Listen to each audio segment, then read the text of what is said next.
Hello जी, अस्सलाम वालेकुम। आवाज जा रही मेरी? हाँ जी जी, आपकी आवाज बहुत साफ है, बोले। सबसे पहले बहुत बहुत शुक्रिया और इतनी बेहतरीन गैदरिंग के लिए, और जो ऑर्गेनाइजर कन्वीनर है हमारे एहतिशाम आज़मी साहब, उसका शुक्रिया, नाजिर साहब का, उनके साथ पूरी टीम और हमारे मेंटर खालिद साहब का, और जो एक बेहतरीन हमारे 3 जो लेक्चर हुआ हमारे यहाँ पर, उसके लिए मैं थोड़ा सा अपनी राय रखना चाहूँगा। अज़हरुल इस्लाम नदवी साहब का जो लेक्चर था वो अपने आप में एक अथॉरिटी है, और इस्लामिक जो ओवरव्यू था वबा को लेके, और खास के इस पेंडेमिक से उन्होंने रिलेट किया, वो अपने आप में था। खुर्शीद अंसारी साहब का जो लेक्चर रहा उसमें खासकर सर ने जो एंटीजेनिक शिफ्ट और एंटीजेनिक ड्रिफ्ट के बारे में, और फिर इस बीमारी को लेके लगातार चेंज हो रहे सिचुएशन, जैसे पहले 5 से 10 दिन इसका इंक्यूबेशन पीरियड था, जो अब 27 दिन तक भी रिसर्च में आया या फाउंड हुआ। फिर इस तरह से नए नए जो क्लिनिकल इसके साइंस का मिलना, इस पे सर ने बहुत अच्छे से डिटेल में इस चीज को सम अप किया।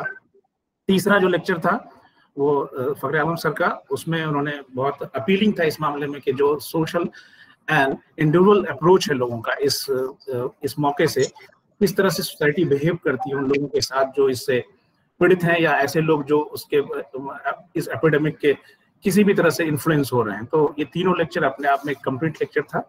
फिर भी stick to the topic, the training of the professionals and volunteers के बारे में कुछ ऐड करना चाहूंगा। इससे पहले भी कुछ प्रोग्राम्स हुए गवर्नमेंट की तरफ से जिसमें इस चीज का ध्यान रखा गया है कि किस तरह से हम आयुष जो हमारे प्रोफेशनल्स हैं, या फिर ये प्रोफेशनल जो आयुष हैं वो हमारे सब हो सकते हैं, कोई भी स्टेक होल्डर जो भी जुड़ा हुआ है आयुष से वो सब हो सकता है। एक टीचर, एक फैकल्टी से लेके नीचे आपका जो स्वीपर तक है, जो आयुष इंस्टीट्यूट में या सेटलमेंट में काम कर रहा है, वो हो सकता है। उसके ट्रेनिंग के लिए 2 फेज में इन चीजों को बांटा गया। एक तो खुद वो अपना किस तरह से प्रिकॉशन कर सकते हैं, अपने आप को प्रिवेंशन मेजर्स अपने आप पे अडॉप्ट कर सकते हैं, अपने इंस्टीट्यूट में कर सकते हैं। दूसरे, उनकी रिस्पॉन्सिबिलिटी सोशल में जहां वो रहते हैं, जिस एरिया में, वहां उनकी क्या रिस्पॉन्सिबिलिटी हो सकती है। हमसे सरकार चाहती है, वो तो बाद में बात करेंगे, पहले सिंपली हैंड हाइजीन से ये स्टार्ट होता है, उसके बाद रेस्पिरेटरी हाइजीन, फिर सोशल डिस्टेंसिंग, उसके बारे में बात हुई कि रेस्पिरेटरी हाइजीन में किस तरह से मास्क वेयरिंग अप्रोच हमारा होना चाहिए, जो स्नीजिंग हो रहा है, कफिंग हो रहा है, तो उसको, उन सारे चीजों को डिस्पोज ऑफ कैसे करना है, किस तरह से हमको पब्लिक गैदरिंग में उन चीजों को हैंडल करना है। उसके बाद हाई रिस्क ग्रुप एक आता है, उस ग्रुप को किस तरह से, या उस ग्रुप के पेशेंट आपके अटैचमेंट में हो, या कोई आपसे राय ले रहा हो, या फिर सोशल मीडिया उसके रिलेटेड कोई चीज आप शेयर कर रहे हो, तो वो हाई रिस्क ग्रुप में या तो लेडी हो, या फिर वो लोग जो कोमॉर्बिडिटी वाले हो, जिनको डिजीज पहले से कार्डियक या दूसरी डिजीज है जिसके डेथ रेट ज्यादा है, उनको कैसे हैंडल करना है। ये सारी चीजों में अवेयरनेस बहुत जरूरी है अपने प्रिवेंशन अप्रोच के साथ साथ। दूसरी जो सबसे बड़ी बात थी वो है कि मोड ऑफ ट्रांसमिशन को लेकर लोगों में बहुत ज्यादा, नॉन मेडिको में बहुत ज्यादा दिक्कत होती है। जाहिर सी बात है कि ये नई डिजीज है, तो उसको लेके नई इन्फॉर्मेशन या एक्यूरेट इन्फॉर्मेशन आते आते टाइम लग जाता है। तो इसके लिए हम जो भी आयुष प्रोफेशनल है, या फिर जो हम लोग हेल्थ से जुड़े हुए हैं, इनसे लोग उम्मीद करते हैं कि हम वो सारी इन्फॉर्मेशन किसी भी माध्यम से अगर हम शेयर कर रहे हैं तो उसमें एक्यूरेसी होनी चाहिए। तो हमको पता होना चाहिए इसके मामले में। ट्रेनिंग में हमारे इंस्टीट्यूट्स में जितने भी लोग हैं उनको रिगरस रिपीटेड ट्रेनिंग की जरूरत होती है कि किस तरह से ड्रॉपलेट इन्फेक्शन क्या होता है, एरोसोल्स क्या होते हैं, या इन्फेक्टेड हैंड से किस तरह कोई इन्फेक्ट हो सकता है, या फिर फोमाइड से किस तरह से हो सकता है। इन चीजों को अपने इंस्टीट्यूट में हमें चाहिए कि जो भी स्टाफ हो हर लेवल पे ये ट्रेनिंग हम लोग उनको प्रोवाइड करें, ना कि ट्रेनिंग करें सिर्फ। इसके साथ जरूरी है कि उनको जो वर्कशॉप हो इस तरह से करके, और एक मैंडेटरी बेसिस पे उनको रिपीटेड वे में करें, फिर उनसे ज्यादा फीडबैक लिया जाए, तब जाके ये चीज प्रैक्टिस में आ पाएगी। नहीं तो आप देख रहे हैं कि जिस तरह से हम लोग अवेयरनेस शो नहीं कर पा रहे हैं आयुष वाले, हो सकता है कि नेक्स्ट फेज में जितनी स्पीड से कोरोना बढ़ रहा है, आज हर दिन एक नया रिकॉर्ड छू रहा है जो नए केसेस में, तो हो सकता है कि हम लोग उसके नए शिकार हो सकते हैं। तो ये जरूरी है कि रिग्रेस ट्रेनिंग दी जाए। उसके बाद गवर्नमेंट हमसे, हो सकता है अगर ज्यादा केस बढ़े तो हमारे इंस्टीट्यूट को भी कुछ जगह इन्वॉल्व किया जा रहा है, जैसे कि हैदराबाद में यूनानी कॉलेज को वो लिया गया, इसके लिए उसके वार्ड वहां बनाए गए। कुछ इंस्टीट्यूट्स हो सकता है कि कमिंग डेज में और भी आ जाए, तो उसमें सर्विलेंस का काम हमसे सरकार ले सकती है। सर्विलेंस के काम में फिर आपको वो प्रिपेयर करेगी। ये ट्रेनिंग इसलिए जरूरी है कि कल अगर आपको सर्विलेंस में भेजे तो आपको वो सारे मैनर्स, सोशल डिस्टेंसिंग का और पर्सनल हाइजीन का, पेशेंट से किस तरह से डिस्टेंस बना के टॉक करना है, वो तो खैर आपको परफॉर्मा बनेगा, उस हिसाब से हमको बिहेव करना है। उसकी प्रिपेयरनेस के लिए जरूरी है कि हम ट्रेन करें अपने जितने भी स्टाफ है उनको। और एक सबसे बड़ी चीज की आज के दौर में कि जिस वे से हम अभी इंटरेक्ट कर रहे हैं, सोशल मीडिया या फिर इलेक्ट्रॉनिक वे से हम जो मिल रहे हैं, इस मामले में आजकल हर कोई स्मार्ट हो गया है। आपके यहाँ अगर मोबाइल है तो आप दिन भर में 3-4 कम से कम ऐसी न्यूज या तो पास आउट कर देते हैं या फॉरवर्ड करते हैं। इस मामले में गवर्नमेंट हमसे चाहती है कि जो भी इंफॉर्मेशन हम शेयर करें वो ऑथेंटिक हो। उसके लिए सोर्स भी है, government of India, ministry of health के सोर्स हैं या WHO के सोर्स हैं। ये अलग बात है कि इस पूरे पेंडेमिक में WHO की भी टेस्टिंग हो गई है, कई ट्वीट्स उन्होंने किए और फिर उन्होंने अनसाइंटिफिक कहा कि उसको रिटर्न भी कर लिए। लेकिन एज ए हेल्थ प्रोफेशनल जरूरी है कि हम इन चीजों के लिए पहले से ट्रेंड हो, जाने कि हमारा रिसोर्स क्या है और किस चीजों को हम शेयर कर रहे हैं। कम्युनिकेशन हमारा बहुत स्ट्रांग होना चाहिए, सपोर्टिंग ग्रुप हम हमेशा तैयार रहें।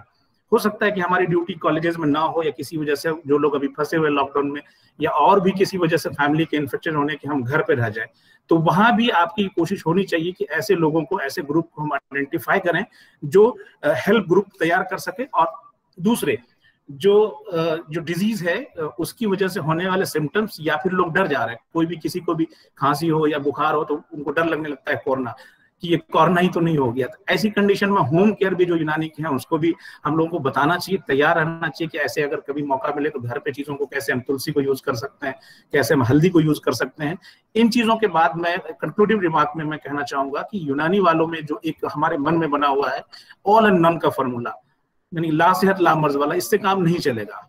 कोई ऐसी चीज नहीं होती, ये सेमीकंडक्टर नहीं, कंडक्टर नहीं, ऑल इन नन होगा। अगर हम ट्रीटमेंट नहीं ढूंढ पाते तो कोई बात नहीं, दुनिया में बहुत सारी डिजीज ऐसी है जो बिना ट्रीटमेंट के ही कंट्रोल में आ गई है। आप पोलियो को देख सकते हैं, भारत से बिना ट्रीटमेंट के हमने उसको यहाँ से रेडिकेट कर दिया। स्मॉल पॉक्स पूरी दुनिया से खत्म हो गया, उसका ट्रीटमेंट नहीं था। इसलिए ये बात अब इम्पोर्टेंट हो गई है कि जरूरी नहीं कि उन चीजों का ट्रीटमेंट आपके पास हो, आप प्रिवेंटिव मेजर से भी आप इसको कंट्रोल कर सकते हैं। दुनिया में सबसे ज्यादा, या इवन इंडिया में आप देख लीजिए, जितने भी प्रोग्राम्स चल रहे हैं, गवर्नमेंट का ज्यादा एफर्ट प्रिवेंटिव एफर्ट्स पे है। हम लोगों को भी इस तरह से रिसर्च, हम लोग को भी इस तरह से अपने ओरिएंटेशन को गवर्नमेंट के नॉर्म्स के हिसाब से मोड़ना पड़ेगा, अदरवाइज नहीं तो सर्वाइवल ऑफ फिटेस्ट की वजह से हम लोग छूट जाएंगे, कहीं पीछे रह जाएंगे। इसलिए बहुत जरूरी है कि ना कि सिर्फ हम ट्रीटमेंट के पीछे भागें, जरूरी है कि preventive measures, preventive drugs, prophylactic drugs, immune booster, जो हम बहुत दावा करते हैं कि हमारे पास इम्यून बूस्टर है, ना सिर्फ इम्यून बूस्टर ड्रग्स बल्कि हमारे पास इम्यून बूस्टिंग, हमारे पास दूसरे नजरिया को हम मॉडिफाई करके भी इम्यून को बूस्ट कर सकते हैं।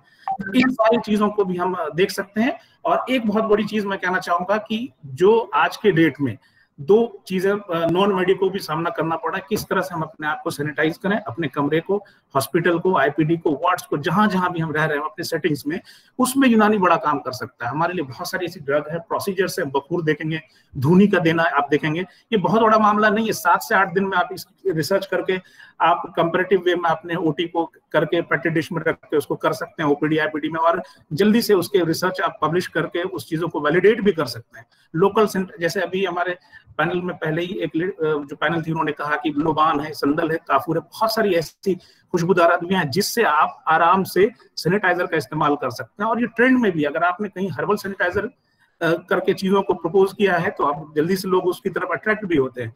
इसलिए बहुत ज्यादा है, सत्य पुदीना है, सत्य कापूर है, अजवाइन है, तुलसी है, इन चीजों को लोकल सैनिटाइजर के तौर पे भी इंस्टीट्यूट्स को चाहिए कि हम इसको आगे बढ़ाएं। और बहुत सारी ऐसे मादनियात हैं, उसको भी इस्तेमाल कर सकते हैं। दूसरी सबसे बड़ी चीज है कि इम्यूनिटी बूस्टर के तौर पे बहुत बड़ा काम होता है आपको रेस्पिरेटरी जो रियाजत होती है, हमारे यहाँ अलग से हार्ट की अलग रियाजत होती है, रेस्पिरेशन की अलग अलग वजू की अलग रियाजत है। इस मौके से हमको सेमिनार इस प्रैक्टिकल वैल्यूज पे भी करने चाहिए, और एक सिंक्रोनाइज एफर्ट में जितने भी स्टेक होल्डर, चाहे वो दवा बना रहे हो, चाहे वो रिसर्च कर रहे हो, चाहे वो किसी इंस्टीट्यूट, सैंपल साइज बहुत बड़ा है। आप अगर किसी रिसर्च को इनिशिएट करना चाहते हैं तो सबसे बड़ी चीज आपके यहाँ आएगा सैंपल साइज।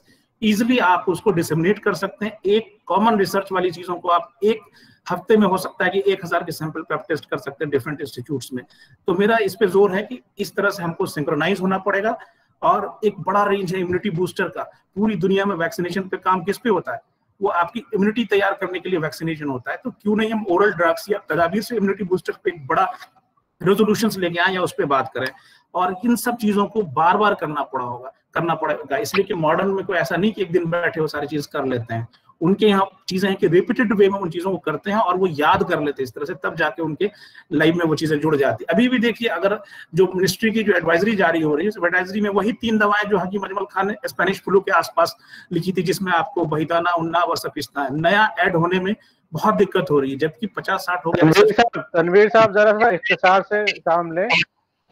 इसलिए बहुत बहुत शुक्रिया आप लोगों का। मैं इन चीजों के साथ सिंक्रोनाइज करना चाहूंगा कि जो भी ऑर्गेनाइजर्स हैं या फिर जो हमारे पैनलिस्ट हैं, हमारे जो 3 बेहतरीन स्पीकर हुए, उन सबका शुक्रिया, और मुझे मौका देने के लिए बहुत बहुत शुक्रिया। बहुत बहुत शुक्रिया तनवीर